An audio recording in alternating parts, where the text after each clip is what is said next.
Imagine this. You're in a small wooden skiff in the middle of the Indian Ocean. You have an RPG, an AK-47, and a multi-million-dollar cargo ship in your sights. Suddenly, an engine block shatters. A single suppressed .50 caliber round fired from a British Lynx helicopter a mile away just ended your mission before it began. This isn't a movie. This is how a coalition of 30 nations systematically eradicated piracy. But before the snipers and the drones arrived, the world's busiest shipping routes were undisputed hunting grounds. Armed groups operated across vast stretches of ocean with very little resistance. Global trade slowed under constant threat. 30 nations had to step in with coordinated force. The key question was, how do you shut down an invisible enemy across millions of square miles of open water? By the late 2000s, piracy had become a structured business, and it held the world's economy hostage. Groups were organized, funded, and increasingly aggressive. They used small boats, basic weapons, and speed to overwhelm large cargo ships. The strategy was simple: locate a slow target, strike fast, demand ransom. The capture of MV Maersk, Alabama in April 2009 exposed how serious the problem had become. It had been the 6th ship to be captured that week and the first U.S. ship to be caught. That level of activity forced a response: Operation Ocean Shield. NATO launched Operation Ocean Shield on August 17, 2009, with an aim of tackling piracy in the region. That wasn't NATO's first operation in tackling piracy. There was Operation Allied Provider in 2008, where NATO ships escorted World Food Program vessels to ensure safe delivery of humanitarian aid to millions of people. But the situation demanded more than protection. It required control. NATO built that control through constant awareness. The system was often described as an invisible net. This system combined aircraft, ships, and submarines into one coordinated picture, turning the 2 million square miles into a digital trap. The goal was simple: see everything, miss nothing. Long-range patrol aircraft like the Portuguese P-3C Orion and the USA P-8 Poseidon scanned huge areas of ocean. They looked for unusual movement, small boats traveling together, vessels operating far from normal routes. In April 2010, one of these aircraft identified a pirate group using a larger support boat into attack skiffs. That kind of detection changed the timeline. Pirates were now acting openly. Below the surface, submarines added another layer. Dutch Walrus-class submarines operated quietly beneath the water. Being diesel-electric powered, they could shut down their main engines in the thermocline and remain still for long periods. Such capabilities made them almost impossible to detect. From below, they used electronic support measures to intercept NHF radio bursts, phone calls, and movement above them. Every piece of information mattered. That data was passed to surface drones and destroyers nearby. Decisions were made faster. Pirates lost the advantage they depended on. They were being watched long before they acted, and that sealed their fate even before they carried out their attack. To protect cargo ships, naval forces created safe zones. The internationally recommended transit corridor became a guarded path through dangerous waters. Ships entering the area followed this route under naval protection. European Union forces under Operation Atlanta stayed close to merchant ships, acting as a moving shield, making sure food supplies moved safely. Such measures reduced the chances of a successful attack. At the same time, NATO ships operated outside of this corridor. Their jobs were different. They hunted.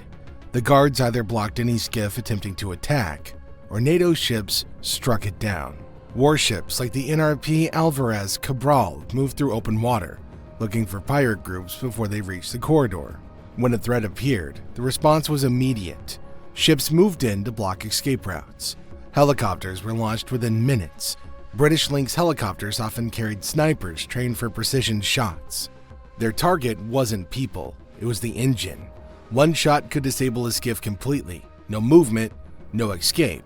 The situation ended quickly. Over time, the strategy changed.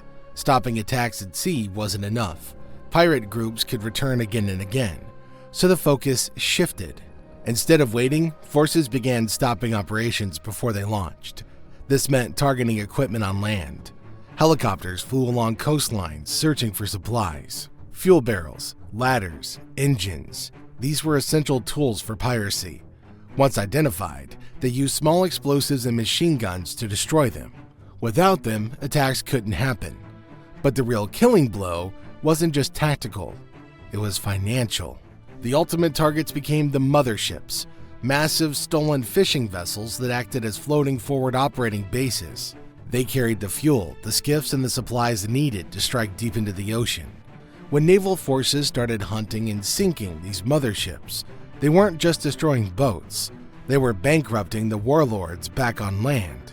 A destroyed skiff only cost a few $1,000s. A sunken mothership packed with gear and fuel meant millions in lost investment. NATO didn't just break the pirate fleets, they broke their business model. The warlords bled capital, the funding dried up, and piracy was no longer a profitable enterprise. Technology made this pressure constant. Surveillance drones began monitoring coastal areas day and night. They could detect heat from engines or people, even in total darkness. Movement could no longer be hidden. By 2026, systems became even smarter. They began recognizing patterns. Boats preparing to launch attacks. Unusual activity near shore. Early warning replaced late reaction. Naval forces could respond before engines even started. Catching pirates was only part of the solution. To prevent repeat offenders, NATO introduced global biometric tracking. Fingerprints and eye scans ensured that once a pirate was caught, their identity was permanently burned into an international database. There was no longer a catch and release policy, but the real brain of this operation was the Intelligence Fusion Center in Northwood, United Kingdom. Inside, data from across the world was fused together into one massive digital picture. Every ship's movement was tracked using AIS signals, the digital transponders that broadcast the vessel's identity and location. Satellites and radars scanned for the slightest anomalies, small boats moving too fast, vessels ignoring normal fishing routes. All this intelligence was shared through a secure real-time military network called Mercury. 30 nations were plugged into the exact same feed. If one drone spotted a skiff, an entire coalition knew instantly. Response times didn't just drop, they vanished. By March 2026, the system became predictive. It didn't just react, it anticipated it. Patterns of behavior were analyzed continuously. The system could suggest when and where an attack might happen. Naval forces received alerts early. Electronic countermeasures were deployed before threats reached open water. Communication signals were blocked. Navigation systems failed. Engines stopped responding. The operation ended before it started. The result is clear. NATO didn't just fight piracy, they dismantled the entire system. From the sky, from the depths, and on the coastlines. Detection removed surprise. Disruption removed capability. Legal action removed the incentive.